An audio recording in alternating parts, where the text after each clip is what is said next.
चीज इन्होंने ये बोली, कतर वाले और यूएई वाले पाकिस्तान की ओर देख रहे हैं भाई, इसलिए देख रहे हैं कि तुम्हारे 50 भिखारी उनके पास पड़े हैं, उन्हें वापस ले जाओ।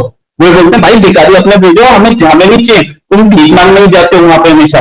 तो इंडियन जाते हैं, ये सॉफ्टवेयर इंजीनियर्स जाते हैं, इंजीनियर्स जाते हैं वहां पे कंस्ट्रक्शन करते हैं, वहां पर उनकी इकोनॉमी को बढ़ाते हैं, वो भीख मांगने नहीं जाते। हम तुम्हारे भिखारी पड़े उनके जेल में, उनको वो इसलिए देखते हैं कि ले जाओ, नहीं यार नहीं चाहिए। वही वही इंडिया से ना जिसकी अपनी तारीफ कर रहे थे, तो इंडिया आए थे और इंडिया से सीधे वापस चले गए, पाकिस्तान पैर छूता रह गया कि भाई आ जाना, भाई आ जाना, वो गए नहीं, ठीक है ना। एनडीएस वो तो पहले भी उन्होंने मुरीद के और कहाँ जो टेरर कैंप्स है उसी के ऊपर उन्होंने अटैक किया था। इस बार भी वो यही कह रहे हैं। वैसे भी पिछली बार तो आप जानते हैं जो लास्ट टाइम उन्होंने अटैक किया था उसमें जिसको मारने के लिए अटैक किया था वो तो फिर भी बच गया, वो मसूद अजहर, मैंने सुना वो दही लेने गया हुआ था तो उसकी जान बच गई, तो उसको रात को काम आ गया दही लेने जाना। तो लेकिन ये क्या हो सकता है उसी की तलाश में फिर आ जाए। और जो राजनाथ सिंह साहब कराची और कहाँ की बात कर रहे हैं, तो सर वहां पर भी तो कई बार कहा गया है ना कि वो मियादाद साहब का समझी, क्या नाम है उसका, दाऊद इब्राहिम, वो वहां पर है और कौन कौन है, तो सर। लेकिन मेरा एज ए कश्मीरी फिर ये कहना है, फिर पहलगाम क्यों होता है? फिर पहलगाम में 27 लोग मजहब पूछ के, मतलब ये जान के कि वो हिंदू हैं, उनको क्यों कत्ल किया जाता है? वो टूरिस्ट आए थे यहां पर। तो बात यह है कि पाकिस्तान को पहले चाहिए कि ये जो डिमांड्स है, अब जैसे 2008 की मुंबई अटैक है, आज भी उनके बहुत से लोग ओपनली घूम रहे हैं या फिर नाम निहाद हाउस अरेस्ट में बंद है। देखिए, मैं हिंदुस्तान की इस बात से इत्तेफाक करता हूं कि पाकिस्तान को मतलब बिल्कुल ही वो विजिबल तौर पे ये दिखाने की जरूरत है कि नहीं जी, हम टेररिज्म को, हम दहशतगर्दी को फरोख्त नहीं दे रहे हैं। हमारे यहाँ सर डेमोक्रेसी नहीं है, हमारे यहाँ तो 78 सालों में डेमोक्रेसी आई नहीं, हमारे यहाँ डिक्टेटरशिप है सर। एमल वली खान साहब का क्लिप मैं आपको भेज देता हूं, उसने कल असेंबली, नेशनल असेंबली में, सेनेट में बात कर रहे थे, स्पीच कर रहे थे, उसमें भी उन्होंने कहा था ये मार्शल लॉ। तो हमारे यहाँ तो सर डेमोक्रेसी नहीं है, इसलिए हम तो नई बातों को करते हैं। फिर हमारे आर्मी चीफ ने आज जो बोला, वो उन्होंने ये बोला, ऑपरेशन सिंदूर के लिए नहीं बोला, उन्होंने ये बोला कि अगर टेरर पाकिस्तान की तरफ से आता रहेगा तो हम पिछली बार की तरह, मतलब ऑपरेशन सिंदूर की तरह रेस्ट्रेंट शो नहीं करेंगे, कहीं पे भी वॉर को बंद नहीं करेंगे, अब की बार Pakistan will be wiped off from the face of अर्थ।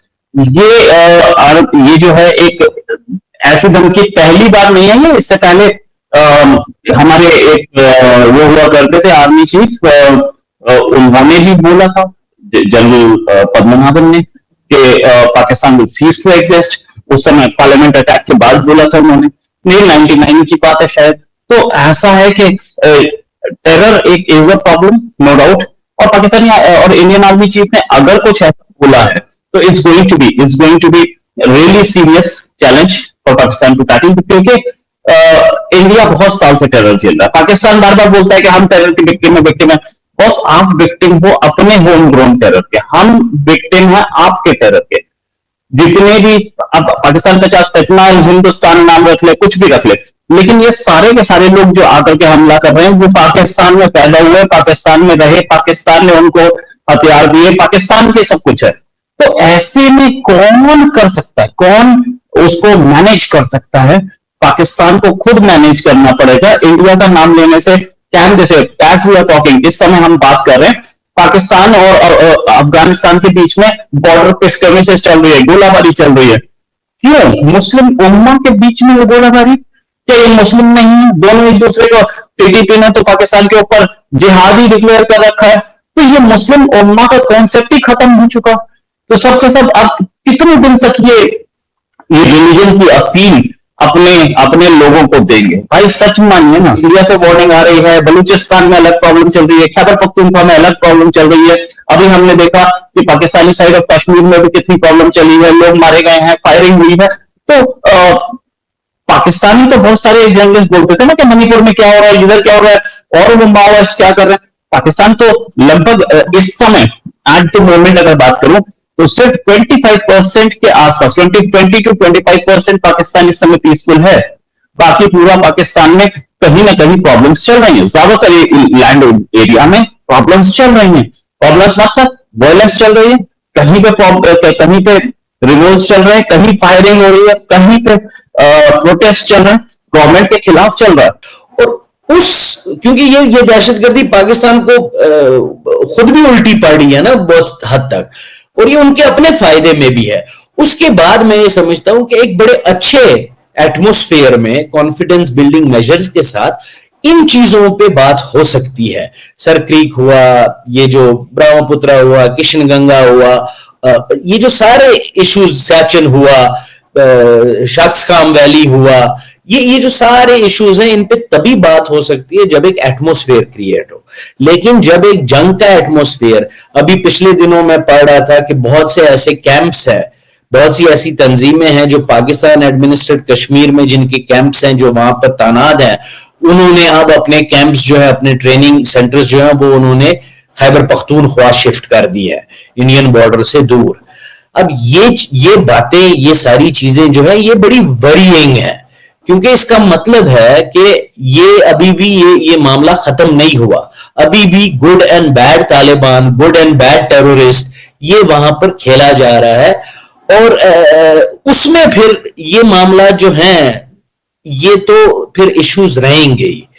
तो मैं समझता हूं कि पाकिस्तान को अपनी बेहतरी के लिए और इस खित्ते की बेहतरी के लिए एक छोटी सी ही चीज है ना, कि भाई अब वो जमाने चले गए, अब अफगान सोवियत वॉर नहीं रहा, अब अमेरिका भी चला गया, अब ये दहशतगर्दी बंद करो, आओ बात करते हैं, आओ इन मामलों को हल करते हैं।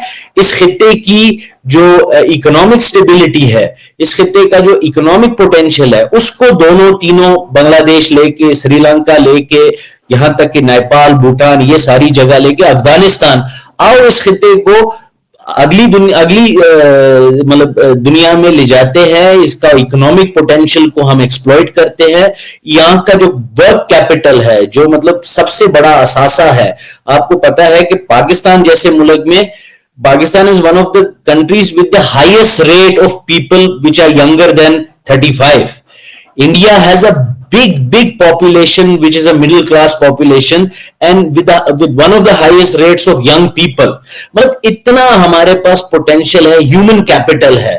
तो ये जो बात हो रही है कि चलो आओ ये दहशतगर्दी बंद करते हैं और अपने नौजवानों को दहशतगर्द बनाने के बजाय या दहशतगर्दी का शिकार बनाने के बजाय, आओ इस खित्ते की ह्यूमन पोटेंशियल को, ह्यूमन कैपिटल को, इकोनॉमिक कैपिटल को, टूरिज्म कैपिटल को, इसको एक्सप्लॉइट करते हैं और इस खित्ते को आगे ले जाते हैं। मैं समझता हूं कि पाकिस्तान इसमें सबसे बड़ा इम्पेडिमेंट है और पाकिस्तान की लीडरशिप को ये सोचना चाहिए कि अब वक्त आ गया है, अब उनके अपने मुल्क में भी आवाजें उठ रही हैं। आप देखिए बलोचिस्तान का इशू कितने सालों से चल रहा है, पश्तूनों का इशू कितने सालों से चल रहा है, सिंधियों का इशू हालांकि उतना ज्यादा मतलब नहीं है, लेकिन जरूर है वहां पर। इसी तरह ये पाकिस्तान एडमिनिस्ट्रेटेड कश्मीर में, गिलगित बल्तिस्तान में मुझे पता है कि कुछ साल पहले बहुत ज्यादा स्ट्राइक्स हुई थी। तो और वहां पर जो शिया सुन्नी फसाद उठाए गए थे ज़ियाउल हक के दौर में, उनके असरात आज भी हैं। तो पाकिस्तान के अपने अंदर भी लोग अब ख्वाहिश कर रहे हैं कि ये दहशतगर्दी की पॉलिसी को खत्म करना चाहिए। सर वो कुछ ऐसे ही मैं शो कर रही थी तो उसके ऊपर काफी जो है वो पाकिस्तान की तरफ से लोग ये कहते हैं कि जी लद्दाख में देखें क्या हो रहा है, लद्दाख में भी बड़ी प्रोटेस्ट हो रहे हैं, लड़ाइयां हो रही हैं। मतलब मैं कहां कह रहा हूं कि नहीं हो रहे हैं, देखिए वो तो बंगाल में भी होते हैं, वो तो मुंबई दिल्ली में भी होते हैं, लेकिन यहां पर हमने ये कंपेयर करना है, क्या हमने ये कंपेयर करना बैठ जाना है कि हमारी किस मुल्क में कौन सी गलती ज्यादा हो रही है, या हमने ये देखना है कि हम किस तरीके से कलेक्टिवली इसको आगे ले जाते हैं। लोग प्रोटेस्ट तो स्विट्जरलैंड में भी करते हैं, लोग प्रोटेस्ट तो मतलब जर्मनी में भी करते हैं, अमेरिका में भी करते हैं। और फिर बात यह है कि लद्दाख में प्रोटेस्ट जरूर हो रहे हैं, मैं इनको कंपेयर नहीं करना चाहता हूं, बट बलोचिस्तान का इशू तो 47 से चल रहा है ना। इसी तरह पश्तूनों का इशू तो डुरान लाइन आई थिंक 1838 और something 1867 but something in the 19th century, Durand line का इशू तो उस वक्त से चल रहा है। जम्मू कश्मीर का इशू 47 से चल रहा है। तो लद्दाख में लोग, जाहिर सी बात है, लोग अपने गवर्नमेंट से मांगे करते हैं, अपने गवर्नमेंट से नाराज होते हैं, लेकिन हम ये नहीं कह सकते, और ये हमें देखें, हमें ये कभी नहीं करना चाहिए, कंपैरिजन नहीं करना चाहिए। हमें ये नहीं कहना चाहिए कि जी आजाद कश्मीर में कत्ल हो गया या गिलगित बल्तिस्तान में कत्ल हो गया और उसका जवाजियत हम ये दें, नहीं जी लेकिन देखें श्रीनगर में तो 4 हुए थे। देखें कत्ल है, एक कत्ल भी ज्यादा है। तो ये कहना कि जी हमारा बलूचिस्तान का इश्यू है लेकिन लद्दाख में क्या हो रहा है, तो इस तरह तो मैं 10 मिसालें दे सकता हूं मुल्कों की जहां कुछ नहीं हो रहा है। मतलब ये माइंडसेट हमारा गलत है, हमें आगे देखने की जरूरत है। और हम एक दूसरे से कंपटीशन जो है, ये दो मुल्क एक दूसरे से कंपटीशन क्यों कर रहे हैं इन चीजों में कि हमारी गलतियां कितनी है।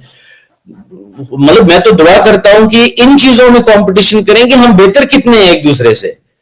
तो ये करने की जरूरत है। ठीक, जी जी जी, बिल्कुल यही कंपटीशन तो कंपैरिजन तो हम करते रहते हैं कि वो चांद पर पहुंच गए, तो झंडे में चांद होने पर और चांद पे झंडा होने में बहुत फर्क है।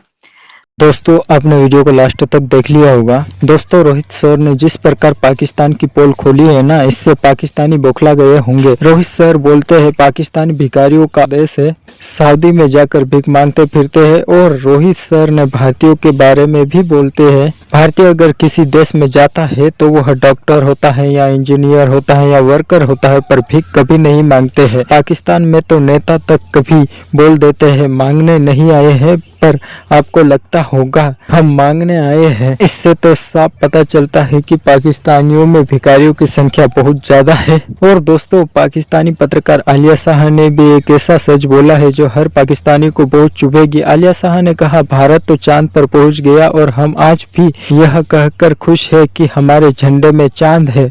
वाह भाई क्या बात कही है आलिया शाह ने अपने ही देश पर ऐसा तंज मारा है ना जो पाकिस्तानियों के दिल और दिमाग दोनों में चुभेगा। भारत अब गांव का देश नहीं, अब टेक्नोलॉजी की ताकत बन चुका है। जहां हमारे वैज्ञानिक चांद की सतह पर सॉफ्ट लैंडिंग कर रहे हैं, वहीं पाकिस्तान के वैज्ञानिक अपने ही देश की अर्थव्यवस्था को ठीक नहीं कर पा रहे हैं। यह जो आलिया का पाकिस्तान पर तंज था ना, एक दर्द की तरह है, क्योंकि उन्हें पता है पाकिस्तान आज भी IMF के दरवाजे पर झोली फैलाकर खड़ा है, जहां पर आज लोग रोटी और बिजली के लिए परेशान है और भारत के लोग जनता बहुत ही आगे निकल गई है। भारत टेक्नोलॉजी और अत्याधुनिक चीजों बनाने में बहुत आगे निकल लग गया है।